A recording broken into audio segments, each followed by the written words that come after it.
बिस्मिल्लाहिर्रहमानिर्रहीम। स्टूडेंट्स, हमारा आज का टॉपिक है addition of vectors by graphical method. आज की वीडियो में हम वेक्टर्स को ऐड करने का मेथड पढ़ेंगे। वेक्टर्स को add head to tail rule की मदद से किया जाता है, तो आज की वीडियो में हेड टू टेल रूल के बारे में पढ़ा जाएगा।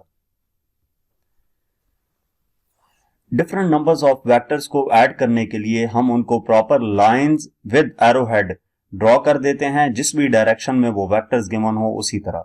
और उसके बाद हम करते इस तरह से हैं कि हर लाइन का हेड जो है दूसरे लाइन के टेल के साथ ज्वाइन कर देते हैं, यानी कि हर नेक्स्ट वेक्टर की टेल उससे पहले वाले वेक्टर के हेड के साथ ज्वाइन कर दी जाती है।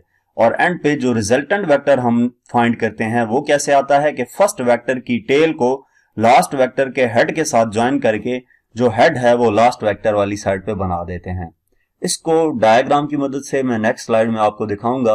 यहां पर टर्म रिजल्टेंट वेक्टर यूज की गई है। तो रिजल्टेंट वेक्टर क्या है?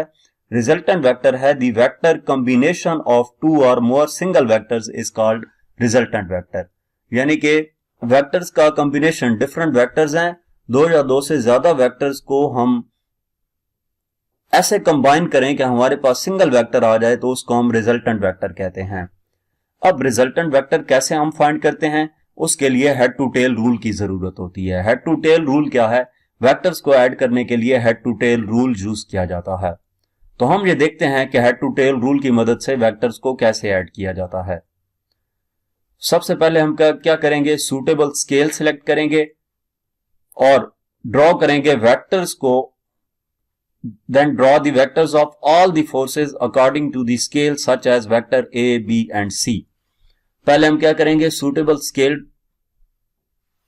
बनाएंगे। सूटेबल स्केल से मुराद ये है कि अगर हमारे पास फोर्सेज हों तो फोर्सेज ड्रॉ नहीं हो सकती, फोर्सेज अप्लाई हो सकती हैं। जैसे 10 न्यूटन है तो 10 न्यूटन फोर्स अप्लाई की जा सकती है, ड्रॉ नहीं की जा सकती। ड्रॉ करने के लिए उसको हम सेंटीमीटर्स में कन्वर्ट करेंगे। जैसे 1 न्यूटन इक्वल टू 1 सेंटीमीटर, तो 10 न्यूटन 10 सेंटीमीटर की इक्वल हो जाएगा। हम 10 सेंटीमीटर की लाइन उस डायरेक्शन में लगा देंगे जिस डायरेक्शन में फोर्स गिवन होगी।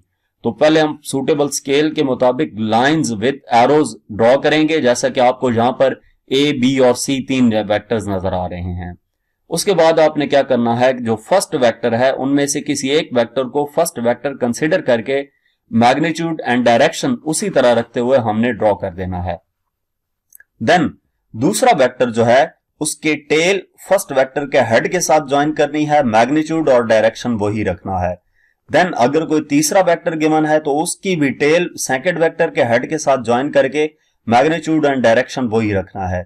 इसके बाद भी अगर हमें कोई नंबर ऑफ वेक्टर्स गिवन हो तो उनको भी इसी तरह उनके टेल जो है वो हेड के साथ ज्वाइन करते जाना है। जब तमाम वेक्टर्स इस तरह ज्वाइन कर लें तो at the end first vector की टेल को लास्ट वेक्टर के हेड के साथ ज्वाइन कर देना है और एरो लास्ट वेक्टर के हेड की तरफ बनाएंगे। तो ये जो हमारे पास बनेगा वेक्टर, इसको रिजल्टेंट वेक्टर कहेंगे। और ये रिजल्टेंट वेक्टर क्या होगा?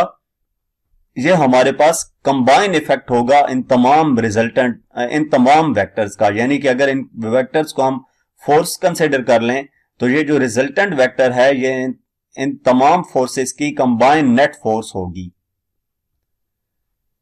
It should be noted that the head to tail rule can be used to add any number of forces। हम ये देख सकते हैं कि head to tail rule को हम कि जितनी मर्जी नंबर ऑफ फोर्सेस गिवन हो उनको ऐड करने के लिए यूज कर सकते हैं।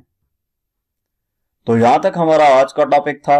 नेक्स्ट टॉपिक देखने के लिए आप हमारा चैनल विजिट करें, वहां पर आपको टॉपिक्स और एक्सरसाइज सॉल्यूशंस मिलेंगे। Thank you.